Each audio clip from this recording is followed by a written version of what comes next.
Buenos días y bienvenidos a La Luz de la Palabra. Continuamos aquí en La Boca del Lobo, el programa principal de esta parrilla radiofónica en Informa Radio, en este grupo de comunicación que es el grupo EDA, y lo hacemos pues dando la bienvenida una vez más a grandes líderes de la palabra, de la batalla cultural y sobre todo de cuestiones polémicas que ahora vamos a empezar a abordar. Yo sé que Enrique Rabello, o Enrique, como le llama Manuel Quesada, el director de la editorial EDAS, está preocupado porque seguramente nos ocupe más tiempo, pero no pasa nada, Enrique. Podemos utilizar todos los programas que queramos para hablar de la cuestión como es la invasión de la islamización sobre Europa. Yo tengo aquí junto a mí dos libros que no son escritos por Enrique, sino que son escritos por Philippe de Winter, pero sí que es verdad que le hace el prólogo Enrique Rabello. Uno es Guía de supervivencia en una sociedad islámica, Libertad o Islam, con una portada bastante llamativa, la verdad. Y el otro es Inc. Alá, la islamización de Europa. Bienvenidos a los dos, bienvenidos, feliz año, bienvenidos a vuestra casa, bienvenidos a este frente que tenemos abierto con respecto a esa aportación de la palabra que vosotros como grandes profesionales y buenos luchadores vamos a tener aquí con vosotros en el día de hoy, inaugurando este año y además con un día tan especial como es la llegada de los Reyes, que estamos a unas horas de que se produzca esa venida tan importante para esta casa. ¿Cómo estáis? Lo primero de todo. Hola Cristina, muy bien, muchas gracias por tu generosa presentación y por invitarnos una vez más a este programa, que sabemos que tiene una gran audiencia y esperemos y estamos seguros que esa gran audiencia sirva para reflexionar sobre lo que vamos a decir hoy, porque hoy creo que vamos a hurgar en la llaga, como se dice. Y bueno, estupendamente y efectivamente esperando esa tradicional llegada de los Reyes Magos, tan celebrada por todos los niños españoles durante décadas y que esperemos siga siéndolo así durante muchos años más. Enrique, Hola ¿qué tal? Cristina, feliz año nuevo lo primero y Feliz muchísimas año. gracias por invitarnos a tu casa una vez más. La verdad que como siempre es un placer estar contigo y sobre todo aquí con mi buen amigo Enrique en un programa tuyo. Y como bien ha dicho Enrique, la verdad que aquí en Alicante vamos a tener a los Reyes Magos pasados por agua porque lleva todo el día lloviendo y se espera más. Así que sí que tuvieron la buena idea en mi pueblo de hacer el desfile de los Reyes, lo hicieron el sábado. O sea que yo en ese sentido solamente falta que traigan los regalos. Ya veremos Pues cómo te has portado. ha habido polémica con eso de adelantar la cabalgata en determinados puntos, no se lleva bien, pero bueno, un poco por las inclemencias del tiempo, pero con alerta importante, Manuel, o bien pero precaución. Básicamente porque no se podría hacer por el tema de las 4 gotas que están cayendo. Está lloviendo muy bien, ¿eh? La verdad que Vale, llevamos un mes y por eso. poco que las lluvias que están viniendo por aquí, por el sur de la provincia de Alicante, son bastante buenas y vienen bien para la agricultura. Para el tema, además, hace semana y media que cayó también un buen golpe de agua y como se habían abonado los cultivos y demás para el limón, la naranja, y eso está viniendo bien. Aquí Bueno, en pues Valencia también ha habido un poco de alarma. sí, Bueno, curados de espantos. Ahora, cuando caen 3 gotas, siempre son alarmas sí. casi apocalípticas, pero está lloviendo muy poquito y seguramente esta tarde ya no lloverá. Así que esperemos que pueda haber una cabalgata como las tradicionales, que Bueno, aquí en pues Valencia es muy bonita, por cierto. yo os lo deseo también, pues yo no he tenido oportunidad de ver presencialmente, sí que es verdad que por televisión me gusta hacer como lo típico, ¿no? Esas conexiones de por dónde se va viendo en cada punto de España, y es verdad que efectivamente en cuanto a este tipo de tradiciones en la Comunidad Valenciana tenéis una buena muestra, un buen ejemplo y a ver, yo tengo varias cuestiones en la cabeza porque también quería mencionar que siempre es un honor recibir a la editorial EAS, es un orgullo además, como tantas otras con las que colaboramos en esta casa para hablar con los autores, cuando se habla o bien porque, bueno, pues como en el caso de los autores de hoy, porque el autor es extranjero y no tenemos acceso a él, pero sí podemos hablar con otro tipo de visión. Creo recordar, Manuel, además, que nos quedamos en el último año, pues por mencionar algunos títulos, ¿no? Que luego desde aquí vamos a decir que, lógicamente, el que quiera consultar más publicaciones de Editorial EAS recurra a vuestra página web, que es editorialeas.com. Pero bueno, por ver otros títulos que hemos tratado aquí en esta casa, como por ejemplo también fueron Héroes, de Juan José Guillén Aranda, Australia tiene nombre español, Españoles invisibles, ambos de Ignacio del Pozo, Fraudes históricos con Javier Nicolás y Santos Bernardo, Imperio Atómico con Felipe Botalla y otros tantos otros y más que tengo guardados en el cajón. Ya tenemos que hacer ese repaso habitual, Manuel y yo, para ver por dónde vamos. Y me gustaría, con respecto a estos dos títulos que vamos a comentar hoy y otros tantos que tengo por aquí apuntados, precisamente mencionar un extracto de la entrevista que realizasteis, que se realizó en Diario 16 a Philippe de Winter, que decía en una de sus declaraciones: la izquierda está vendiendo los intereses europeos al Islam. Entiendo que es parte también de lo que contienen estas dos publicaciones. Y Enric, tú como prologuista, pues me gustaría que empezaras a introducir el asunto que vamos a tratar hoy. Sí, mira, y tú me has dado una pista para introducirlo. Has hablado hace un momento, has mencionado las fiestas tradicionales que son muy ricas aquí en la Comunidad Valenciana, y hay una que viene especialmente indicada para el libro de hoy, ¿no? Seguramente la habéis adivinado, son las fiestas de moros y cristianos.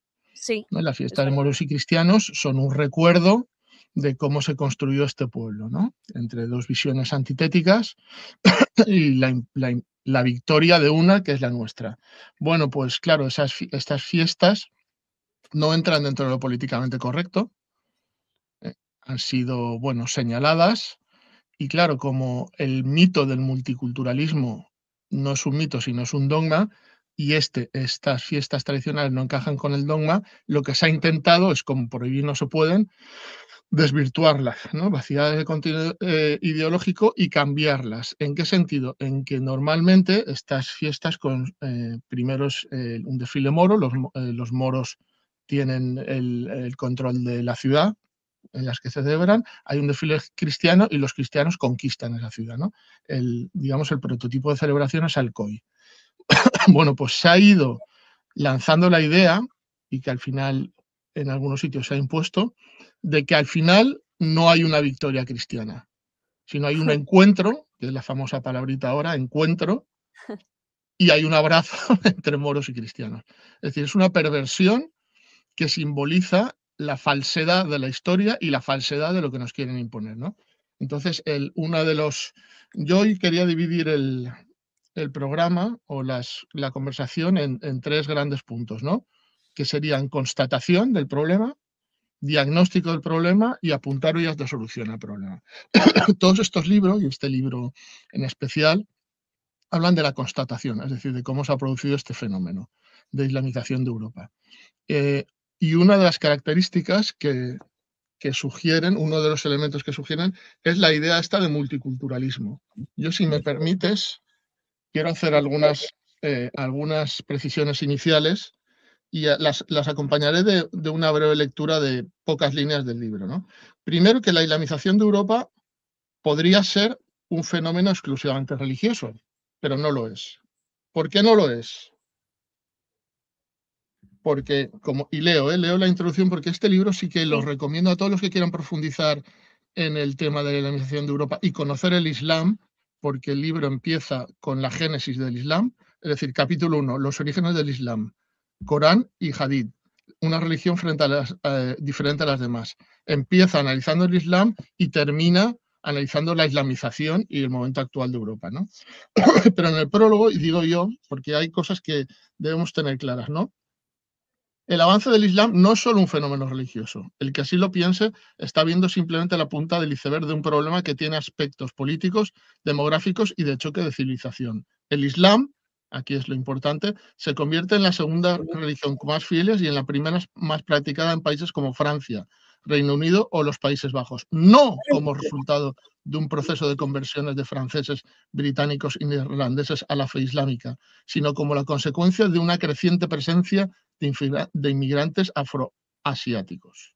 Es decir, la islamización de Europa es una consecuencia de un fenómeno demográfico que es la invasión masiva o la llegada masiva, como si lo queréis decir más fuerte o más suave, de poblaciones afroasiáticas. Es decir, es una consecuencia religiosa de un fenómeno demográfico y tiene un carácter ideológico. ¿Por qué? Y sigo leyendo. El Islam, en su versión más fanática, que esto es a lo que quiere ir luego, ¿qué Islam es el que se está extendiendo en Europa? Y cuando me digo a su versión más fanática, evidentemente me refiero al wahabismo, es el catalizador político e identitario de estas crecientes masas inmigrantes. Es decir, estas crecientes masas inmigrantes afroasiáticas, ¿con qué se identifican? ¿Cuál es el catalizador? ¿Cuál es el punto de unión? El Islam. Por lo tanto, no es solo una cuestión religiosa, sino sobre todo una cuestión ideológico-político-demográfica. Yo, que ya empiezo a tener años, me acuerdo perfectamente cuando yo veraneaba en un pueblo maravilloso de la provincia de Alicante que se llama Altea, y entonces venían ahí la mayoría de turistas eran extranjeros, la inmensa mayoría alemanes, pero había algunos franceses y dentro de algunos franceses había algunos argelinos. Había familias argelinas. Te estoy hablando de finales de los 70. ¿eh? Estas familias argelinas en la playa se comportaban absolutamente normal. La mujer iba con bikini, las niñas iban con bikini solo la parte de abajo cuando eran pequeñas. O sea, lo normal de cualquier población europea. Seguramente esas niñas que veía yo y esos niños que veía yo, o sus hijos, ahora llevarán hijab, barba y serán wahabitas. Es decir, no solo no ha habido una integración, sino que esta identificación entre las masas afroasiáticas que han llegado y el Islam es cada vez mayor. Ellos sienten rechazo por la sociedad europea o sienten ser rechazados y su catalizador ideológico, su vehículo político es el Islam radical. Y esto agrava muchísimo el problema. Porque, y termino esta primera intervención porque si no se hace muy larga, la demografía es matemática, ¿no? Entonces, estas poblaciones afroasiáticas crecen más que las poblaciones europeas. En un sistema democrático impera la cantidad demográfica, un hombre, un voto. Si todas estas masas afroasiáticas catalizan políticamente en el Islam radical, en el wahabismo, es evidente que en 15, 20 años vamos a tener una situación política muy complicada en la que el Islam wahabita, el Islam radical, por tendencia demográfica, va a ser mayoritario en las urnas. ¿Y cómo intentamos evitar llegar a esa situación? Creo que eso es de lo que tenemos que hablar luego. Y bueno, hago esta primera intervención y os dejo hablar, porque si no es un monólogo. Manuel. Sí, bueno, dejadme que os diga que además el día 2 de enero, que nosotros no estábamos porque estábamos de descanso, pero bueno, sí que comentamos, entre otros, por nuestras cuentas particulares o por diferentes artículos que se escribieron, esa reconquista de Granada, ¿no? Por los Reyes Católicos, con esas famosas imágenes de Boabdil entregando las llaves de la ciudad. Pues mira, es que me haces unas intervenciones muy puntuales y me das entrada a temas muy interesantes. Es increíble que hoy, y no hay ningún partido que proteste por esto. Creo que Vox ha dicho algo, pero debería decir mucho más, que hoy una de las comunidades autónomas más importantes de España, Andalucía, no solo haya renegado el 2 de enero, que es una fiesta que se está recuperando poco a poco, sino que tenga una bandera islámica como representación de esa comunidad autónoma. Eso es una vergüenza y es un atentado a la historia de Andalucía y de España. Y eso habría que rectificarlo inmediatamente. No puede ser el color verde del Islam, porque es el color verde del Islam, el que representa a una comunidad española conquistada por castellanos y leoneses. Manuel. Bueno, os he hecho una pregunta sobre el tema de la izquierda como catalizador de votos del Islam o del factor migratorio. Y nos podemos ir claramente a ver el caso de Francia, ¿no? Si os dais cuenta, en Francia no hay, analizándolo desde una óptica a ojo de halcón, no hay una diferencia, como puede haber en España, entre izquierda y derecha. O sea, en España se vota a una serie de partidos los que son de izquierdas y otra serie de partidos los que son la derecha.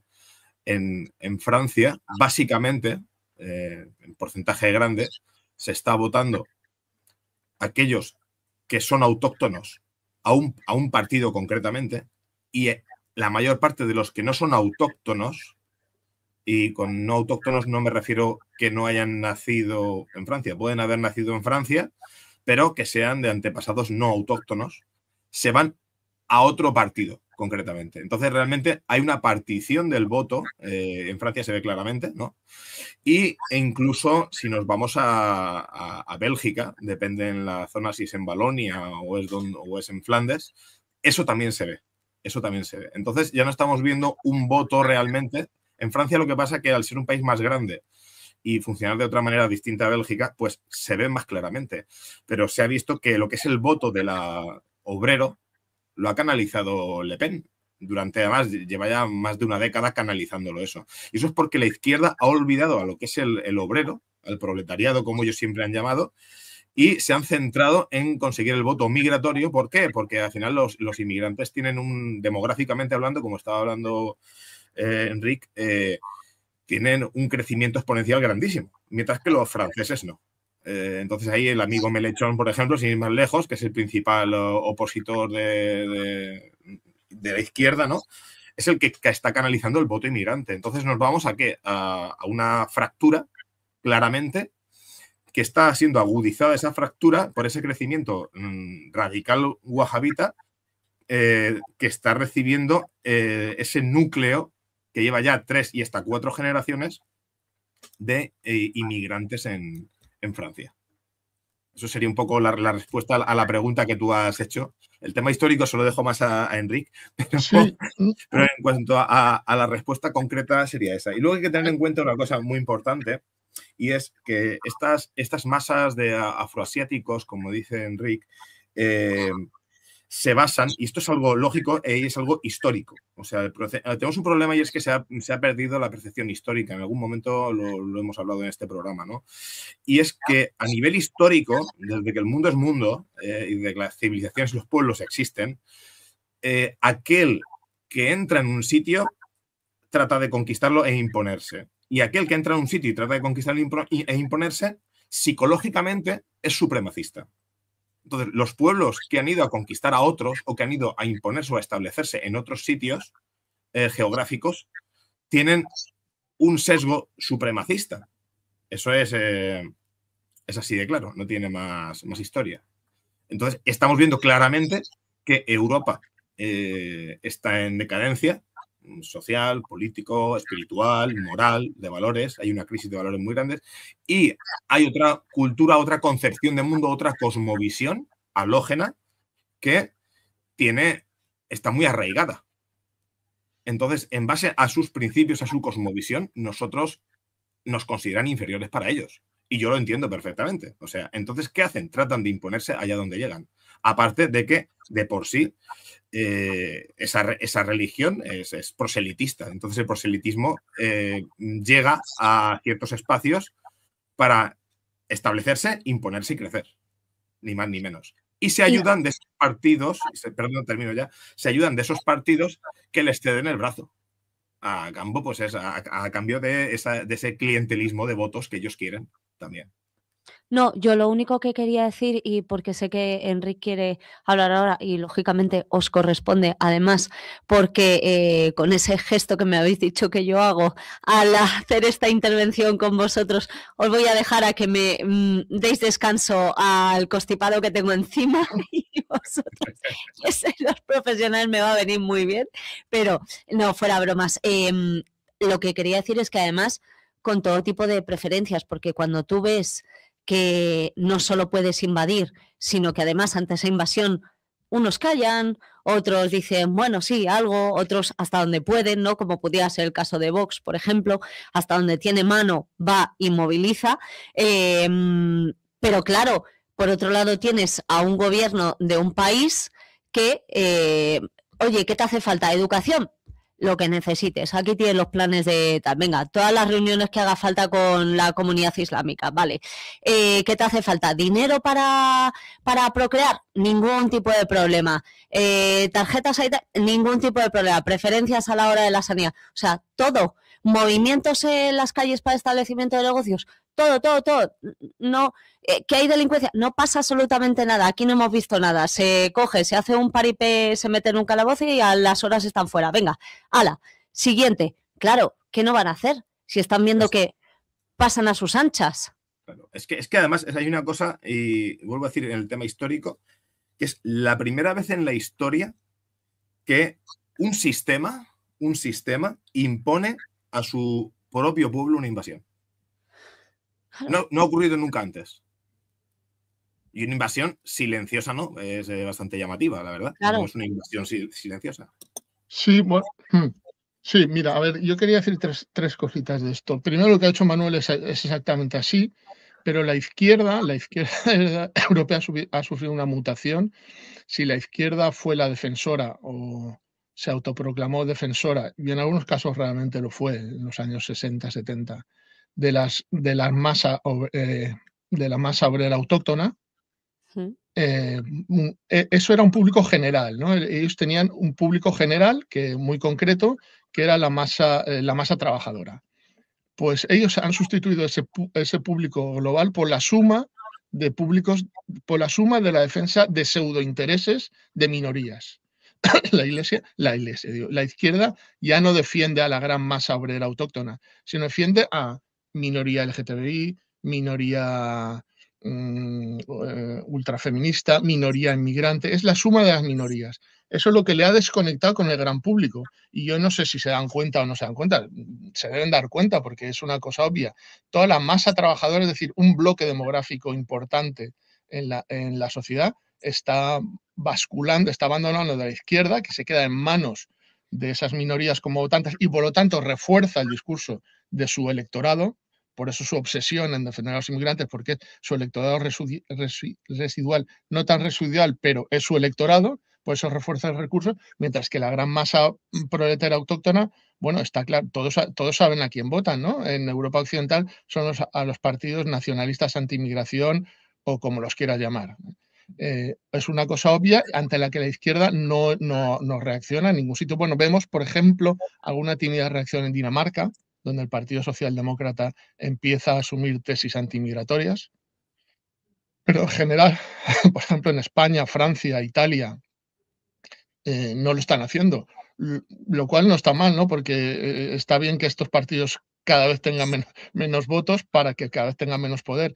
Y ver, y esto es lo que voy luego, ver qué realmente pueden hacer los partidos que sí que están denunciando, aunque limitadamente, el proceso que estamos viviendo. Ver. Eso por un lado. Luego, por otro lado, hay un concepto aquí, hay dos conceptos con los que me gustaría matizar. Primero, y luego lo queremos. Perdón, Enrique, quizás sí.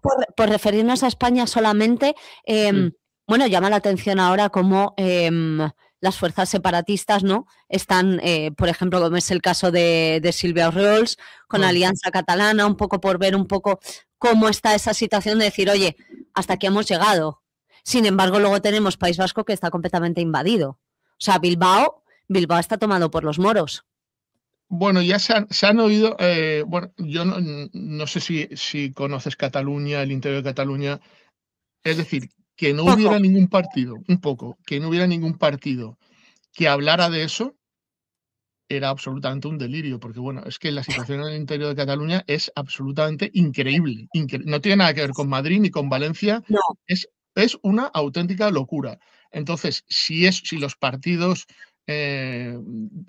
pseudo-catalanistas, ¿no? Como Junts, Esquerra y todos estos, no hablan de ese tema, bueno, se lo están regalando a cualquiera que simplemente lo pronuncie, aunque sea mal y aunque sea con titubeos, simplemente lo pronuncie, bueno, está claro, la gente va a reaccionar hacia ahí. Y en Bilbao, claro, es que el País Vasco ha vivido una situación ideológica muy particular que hace complicado la articulación de un discurso antimigratorio. Pero hay un hay un comentarista vasco en YouTube que es bastante bueno, ahora no me acuerdo, igual seguramente lo conoceréis, que sí que habla de tensiones internas en el PNV en este sentido. Porque tarde o temprano en el País Vasco alguien va a decir algo, porque es insostenible no decir nada. Mira, yo me acuerdo, yo tengo familia que vive en Holanda, ¿no? Muchos años. Y cuando empezó Le Pen y cuando empezó todos estos partidos me decían, no, aquí en Holanda, con la ideología multiculturalista imbuida en las escuelas, es imposible que nunca surja un partido así. Bueno, pues ha surgido y resulta que ha ganado las elecciones, ¿no? Pues era lo mismo. En Cataluña parecía que esta obsesión woke del catalanismo de pantuflas impresentable de Puigdemont y demás ralea, era un tapón eterno para que surgiera alguien que por lo menos hablara del tema. Y no lo ha sido. Y en el País Vasco pasa lo mismo, porque la realidad se impone. Bueno, incluso habían dicho que se había fracturado, perdón, Manuel, que se había fracturado un poco por dar ese coletazo al tema del País Vasco, dentro de Bildu, como que había surgido, no me acuerdo cómo se llama, pero como otra facción de cachorros que fueran un poco anti-inmigración, ¿no? Que había fracturas dentro incluso del separatismo vasco. Hombre, a ver, yo no sé lo que se refiere Manuel, pero yo no sé si conocéis una película, un documental que se calificó de proetarra y tal y cual, que se llama, creo que es La Piedra contra la Pared o algo así, que es una serie de entrevistas, ¿no? A líderes independentistas. Pero hace mucho, todavía existía ETA y todo esto. Entonces sale Otegi en un frontón y el tipo dice ni más ni menos que un País Vasco donde en vez de tabernas, más o menos, literal, no literal, pero más o menos, la idea es donde en vez de tabernas vascas hubiera bares sudamericanos y donde la gente en vez de en sus tradiciones viviera en Internet, que eso no valía la pena vivir. Esa es la ideología que había ahí. Y hoy se han convertido en la puerta de la inmigración. Pero internamente tiene que haber tensiones. Es decir, yo no me creo que todos los nacionalistas vascos estén de acuerdo en que eso se convierta en, no sé, en Tegucigalpa. No me lo creo. Ahí tiene que haber tensiones internas que aflorarán tarde o temprano. ¿Tú querías decir algo, no, Manuel, del tema de Bildu? No. Nada, entonces, nada. Eso seguramente aflorará. Y luego, es que creo que no hay nada que añadir a lo que ha dicho Enrique, no por otra cosa. Dejarme decir dos cosas, porque hay dos términos en los que quiero hurgar. Uno es integración y otro son un término que se utiliza mucho, sociedades paralelas. Vale, bien. Primero quiero leer una frase de Aristóteles porque yo no sé esta gente a lo que se pretende estar jugando con esta inmigración masiva. Inmigración / ideologización masiva. Voy a leer una frase de alguien no sospechoso de pertenecer a ninguna organización neofascista del siglo XX porque es Aristóteles. Aristóteles dice, la ausencia de una comunidad étnica es el factor de guerra civil, en tanto que los ciudadanos no se sienten pertenecientes a los mismos valores de la civilización. Pues eso es lo que está pasando. Está anunciado por Aristóteles. Entonces hay dos términos que son integración y sociedades paralelas. Primero vamos a empezar por sociedades paralelas. Se utiliza mucho este término, ¿no? Los musulmanes construyen sociedades paralelas. Bueno, esa frase va con anestesia. Las líneas paralelas son dos líneas que nunca se juntan. Por lo tanto, nunca entran en conflicto. No hay sociedades paralelas. Hay sociedades que tienden a la colisión, al enfrentamiento y a la imposición de una u otra. Y eso no es paralelo. Eso es convergente en el conflicto. Por lo tanto, hablar de sociedades paralelas es hacerse ilusiones sobre que esta situación se va a mantener siempre. Y no se va a mantener siempre. La historia no se congela. Hoy hay sociedades que viven, digamos, pseudo paralelas porque viven apartadas, pero eso es hoy. Eso es hoy. Cuando esas sociedades, la otra converja e intente imponer su visión, no serán paralelas, serán conflictuales. Y hacia ese conflicto anunciado por Aristóteles es hacia dónde vamos. Y luego el tema de la integración, dicen, esto no lo digo yo, no sé si me lo explicó De Winter, yo a De Winter le conocí hace muchos años, en el siglo pasado, pero una vez fundamos una cosa que se llama Ciudades Europeas contra la Islamización. No sé si fue en ese momento o en otro lado, que dicen, bueno, la integración, dice, lo de la integración es relativa, dice, las jóvenes generaciones musulmanas no se integran. Bueno, ¿no se integran dónde? Un niño musulmán que nace en un barrio musulmán, lleno de mezquitas, lleno de escuelas coránicas, donde todo está en árabe, claro que se integra en su medio. Ese es su medio. Ese es su medio. No se integran en la sociedad, pero es que él vive en ese medio. El problema es que están aquí y se integran en su medio. ¿Qué, integrarse qué significa? Que se conviertan al cristianismo y que vivan al occidental. Eso no va a pasar nunca. Jamás. Jamás. Manuel. Pues... Ah, sí, está. No me habéis perdido. Lamentablemente me tenéis aquí aún. Es que estoy diciendo que estoy poniendo también, tengo otras dos portadas puestas. Bueno, sí, ahora vamos a introducir la única Europa posible, que esta sí es autor Enric Rabello, Reflexiones Europeas, y luego tenemos la Europa de las etnias, donde él también colabora junto con otros y participa junto con otros autores, construcciones teóricas de un mito europeísta. Esa la pongo después. Sí, a ver, mira, decía Maquiavelo que quien permite el desorden para evitar la guerra, primero tiene el desorden y luego tiene la guerra. Entonces, hay muy poco que añadir. Yo me he permitido el lujo de estos días de sacar un poco de cifras, ¿vale? Sé que de Europa, en base a los apuñalamientos que han habido durante el año 2025. ¿Vale? Entonces, si me permites. Claro. Porque es que estos son números. Yo no voy a decir quién ha cometido esto, pero sí que hay unos ciertos datos. Y luego los datos, que quede claro, no voy inventándolos todos, pero básicamente en cuanto se refiere al Reino Unido, por ejemplo, los saco del Ministerio de Justicia, ¿vale? Básicamente en Alemania lo he sacado ha sido publicado en la Gaceta y también del International Business Times en el Reino Unido, ¿vale? Entonces, para iros un poco así a grosso modo, en Alemania el 2025 se ha cerrado con 50.165 apuñalamientos, ¿vale? En Inglaterra no he podido sacar los apuñalamientos que hubo durante todo el año, no los encontré, pero a fecha 25 de julio del 2025 estábamos ya en 50.000 apuñalamientos, a fecha 25 de julio. Esos son 238 apuñalamientos diarios. Solamente en la ciudad de Londres, durante todo el 2025, se apuñalaron a 16.344 casos hubieron 16.344 en todo el 2025, solo en Londres, ¿vale? Según el Ministerio de Justicia, hay 14,6 condenas por cada 1.000 inmigrantes en España. En España, según el Ministerio de Justicia de España. Es que he cogido de distintos países. Condenas. 14,6 por cada 1.000 inmigrantes. Sobre el nacionalizado o español, el autóctono o nacionalizado, hay un 5,8 por cada 1.000. Por cada 1.000. O sea, es 2,5 veces mayor. Pero hay que tener en cuenta que ese 5,8 hay gente que no es de aquí, que no es autóctona de aquí, pero es o nacida aquí o tiene la nacionalidad y los papeles de aquí. Dentro de ese 5,8, ¿vale? Según The Guardian, hay un incremento de un 31% en los delitos en los últimos 10 años en Inglaterra, Gales. Siempre que se habla de Inglaterra es Inglaterra, Gales. Escocia va aparte, ¿no?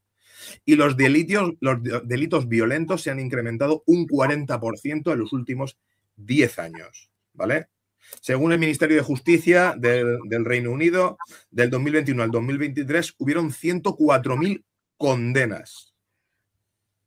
Y en el top 6 tenemos afganos, eritreos, moldavos, congoleños, namibios y somalíes. Esos son números, o sea, luego ahí ya cada uno que piense lo que piense. Me he ido, aún así, para que el que quiera criticarme, a maldita hemeroteca, a maldita.es, ¿vale? Y en cuanto a las víctimas de explotación infantil por los casos de la red de pakistaníes en Inglaterra y Gales, solamente en el año 2023 hubieron 4.000 víctimas infantiles. Niños autóctonos británicos, ¿vale? El caso de Rotherham, ya lo sabéis vosotros, del año 97 al 2013, se contabilizaron en más de 1.400 víctimas, niños y niñas británicos autóctonos. No sé, hay un patrón en todo esto. Y el patrón, porque luego nos vamos y si buscamos apuñalamientos de niños autóctonos, nos podemos ir apuñalados en parques de Alemania, Francia, apuñalados en guarderías en Inglaterra, apuñalados en escuelas en Irlanda y un continuo, ¿vale? Esto lo estoy hablando del año 2022 al 25, o sea, si nos podemos retrotraernos, y no he mirado, he estado buscando una cifra a nivel europeo, pero no la he encontrado. Me metí en la Europol y en la Europol lo que encontré fue solamente el tema de atentados yihadistas, que superaban los 1.500 en los últimos años, ¿vale? Claro, no se considera... Todos estos apuñalamientos que estoy diciendo, en la prensa salen muchos como casos aislados, ¿no? Esos 50.000 apuñalamientos en 7 meses en Inglaterra son casos aislados, ¿vale? Digo porque el tema de los niños en los parques de Francia, de Alemania, en las guarderías de Inglaterra, en las escuelas de Irlanda, dicen, no, esos son también casos aislados. Bueno, ¿y si decimos que hay un llamamiento? ¿Por qué no hay un llamamiento? ¿Por qué no podemos decir que hay un llamamiento? Nos vamos al caso de Nick Conrad, año 2018, un rapero, que canta lo siguiente. Entro en guarderías, mato a bebés blancos, los agarro rápidamente y cuelgo a sus padres. Los descuartizo para entretener a niños negros de todas las edades, grandes y pequeños. Los azoto fuerte, los azoto bien, hasta que apestan a muerte y orinan sangre. Más de 700.000 visitas los vídeos de este rapero francés. Por esa canción fue condenado en el año 2019, pero seguidamente sacó otra canción, ¿vale? Que, bueno, el vídeo es que es muy fuerte lo que pone, no voy a leerlo, lo tengo aquí puesto, pero bueno, muestra el estrangulamiento de una mujer blanca en lo que es el videoclip, hasta el final.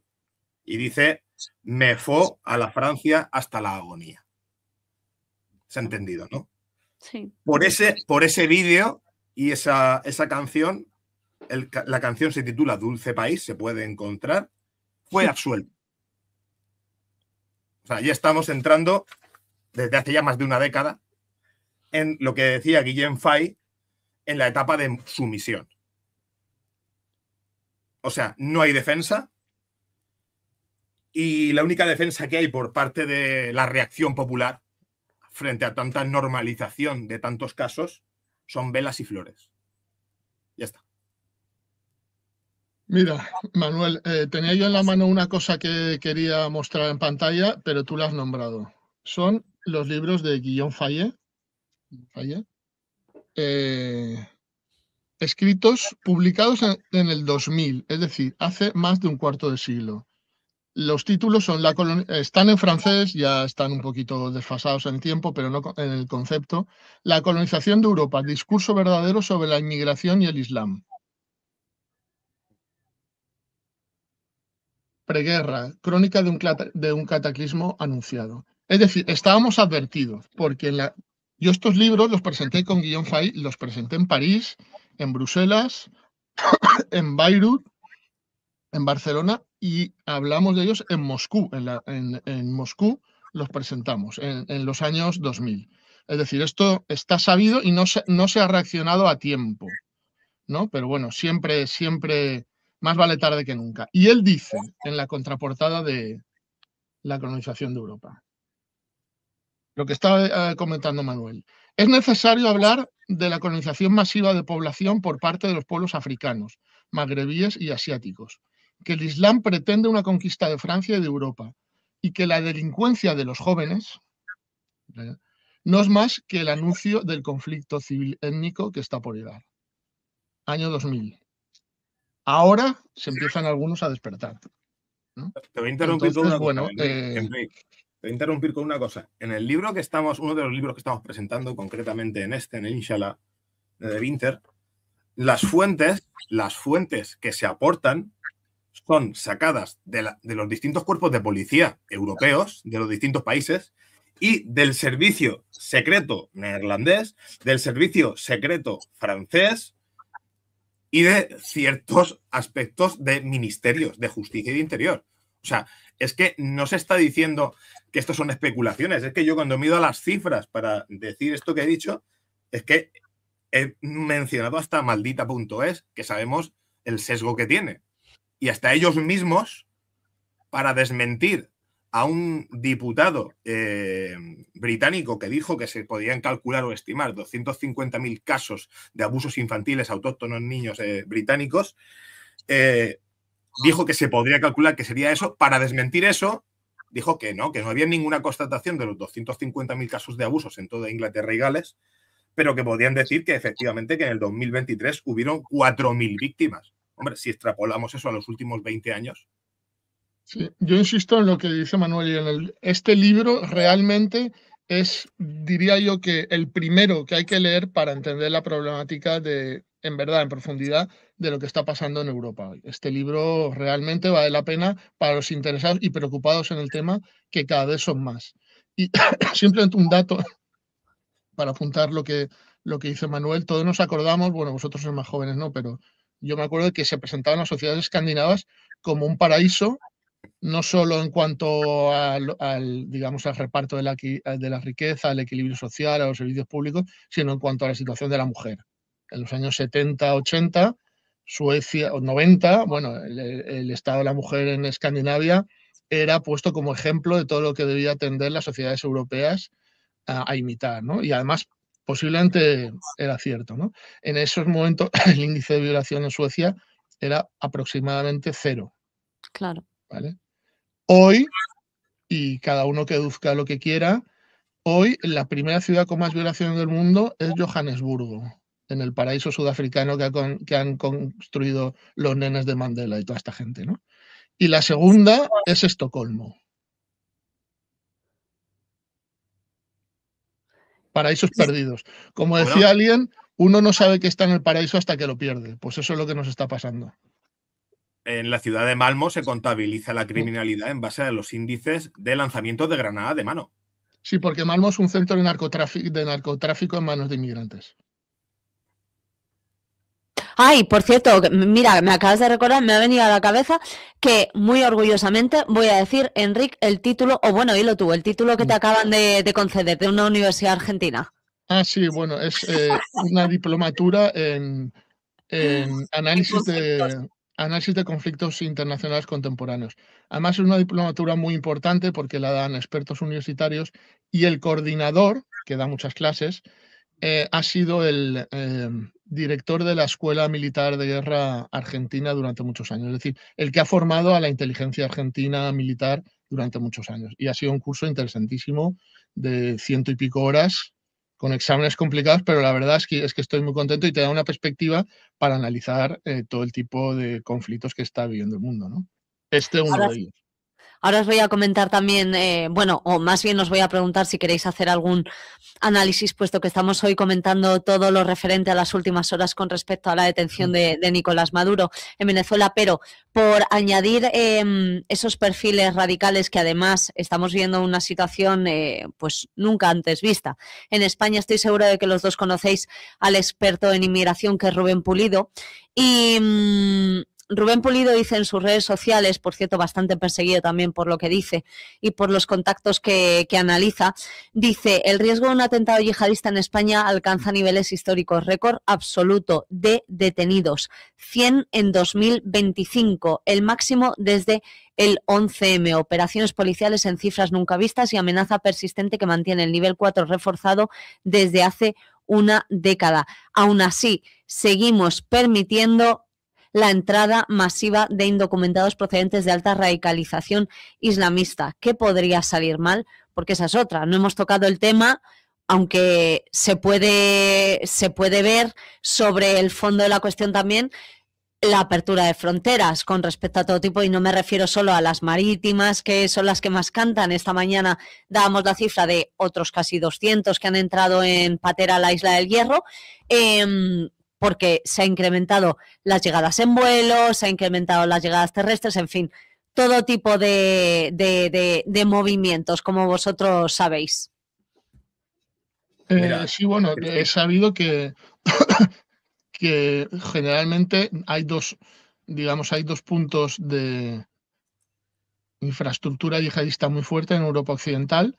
Uno es y ha sido Cataluña, y bueno, todos sabemos lo que pasó hace no mucho,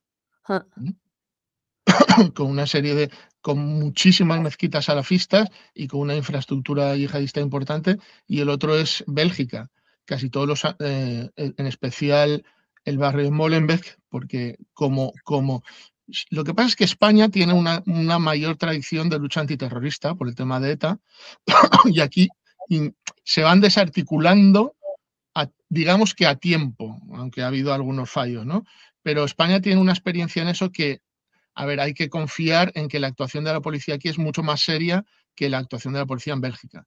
En Bélgica la policía no tiene esa experiencia, está maniatada, y casi todos los atentados que se hacen en Francia se organizan en Bélgica, ¿no? Porque ahí la pasividad es total. Entonces, España, por cuestiones geográficas y por cuestiones para ellos simbólico-históricas, pues es un objetivo muy, muy, muy goloso, ¿no? Entonces, bueno, pues hay que tener mucho cuidado con la infiltración de estos elementos, y en vez de tener cuidado, aquí lo que se hace es mirar al otro lado, porque existe el discurso ficticio y intenta ocultar la realidad, es que no existe una problemática ni ningún choque de civilizaciones, sino existen simplemente estas migraciones se deben a problemas económicos y no van acompañadas de ninguna voluntad a circunstancias económicas, y no van acompañadas de ninguna voluntad político, digamos, de implantación de poder. Entonces, como eso es un discurso falso, la realidad, una vez más, contradice a los discursos falsos, y vemos la presencia creciente de yihadismo en España, que es un problema gravísimo, porque bueno, ya sabemos de qué envergadura son los atentados que organiza esta gente, ¿no? Entonces, bueno, es un problema gravísimo, y que debería empezar por lo más fácil, que es la consideración, yo no digo del Islam, porque esto podría atentar contra la libertad religiosa, que está en la Constitución, y para eso habría que cambiar la Constitución, pero sí contra el salafismo, como una doctrina, digamos, peligrosa para la seguridad nacional, y por lo tanto actuar en consecuencia, como se hizo con ETA, por ejemplo, ¿no? El salafismo, equipararlo a una agresión a la seguridad nacional. Y luego una cosa, Manuel, simplemente por decir que, por apuntar a estas informaciones de Rubén, que él, por ejemplo, hay cuestiones cuando ellos alegan a lo mejor cometen un atentado, no sé, me estoy refiriendo, por ejemplo, ahora mismo al yihadista que asesinó al sacristán de Algeciras, a Diego Valencia, que dijo que ahora ponen como excusa de, no, es que son problemas de salud mental porque se meten todo tipo de drogas para el cuerpo. Todo eso viene aleccionado de sus países de origen, saben perfectamente lo que tienen que hacer y saben lo que tienen que responder. Claro, la cuestión es nuestra culpa, que lo tomamos por bueno.